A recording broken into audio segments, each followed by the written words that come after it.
नमस्कार दोस्तों, मैं एडवोकेट करण भानुशाली आप सभी का स्वागत करता हूं मेरे यूट्यूब चैनल में। आज के इस वीडियो में हम जानेंगे कि लिव इन रिलेशनशिप का स्टेटस क्या है हमारे इंडिया में। कपल लिव इन रिलेशनशिप में रहते हैं तो उनके क्या राइट्स, रिस्पॉन्सिबिलिटीज और लाइबिलिटीज हैं। मेरे पास एक केस आया था जिसमें एक कपल लिव इन रिलेशनशिप में रह रहे थे लास्ट 2 सालों से। 2 साल तक सब अच्छा चल रहा था, लेकिन सडनली 2 साल बाद उनका ब्रेकअप हो गया। मेल पार्टनर ने फीमेल पार्टनर से कहा कि अब हमारा कोई रिश्ता नहीं है और तुम मुझे कांटेक्ट मत करो, तुम मेरी अब कुछ नहीं लगती, तो इस घर को तुम खाली कर दो। तो सबसे पहला सवाल ये आता है कि लिव इन रिलेशनशिप लीगल है या इलीगल। तो इसका आंसर है कि लिव इन रिलेशनशिप लीगल है।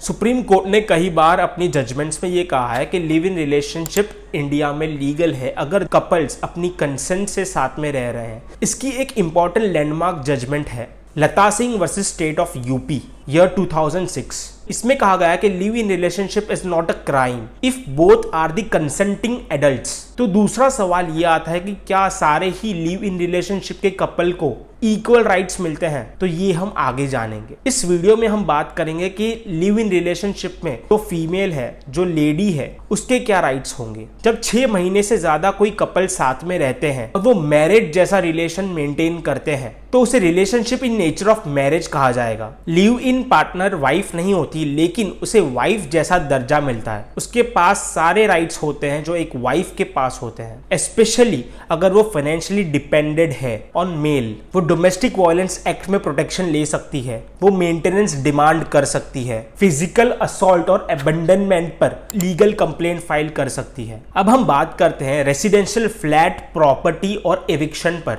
जो सबसे ज्यादा हॉट टॉपिक है कि ब्रेकअप के बाद इसका क्या बंटवारा होगा, इसको कैसे बांटा जाएगा लिव इन पार्टनर्स के बीच में। क्या लड़का लड़की को निकाल सकता है अपनी प्रॉपर्टी में से और क्या लड़की उस प्रॉपर्टी को क्लेम कर सकती है। अगर वो प्रॉपर्टी बॉय के नाम पर है तो गर्ल उसमें ओनरशिप राइट्स तो क्लेम नहीं कर सकती, लेकिन लिव इन के दौरान अगर वो उस प्रॉपर्टी में रही है तो कोर्ट स्टे ऑर्डर दे सकता है under section 17 of domestic violence act. ये स्टे ऑर्डर इसलिए है कि उस लड़की को फोर्सफुली उस घर से नहीं निकाला जा सकता, और अगर गर्ल ने फाइनेंशियली कॉन्ट्रीब्यूट किया है उस प्रॉपर्टी में तो वह एक सिविल सूट चला सकती है, सिविल सूट फाइल कर सकती है फॉर क्लेमिंग हर राइट्स। अगर लिव इन रिलेशनशिप के दौरान और ब्रेकअप से पहले अगर गर्ल के साथ अब्यूज हुआ हो तो वो अपने सारे लीगल ऑप्शंस यूज कर सकती है। वो कोर्ट से रेसिडेंस ऑर्डर ले सकती है under section 19 of domestic violence act, और वो पुलिस कंप्लेंट भी कर सकती है फॉर अब्यूज, हरेसमेंट और थ्रेट्स। हर ब्रेकअप में केस नहीं होता,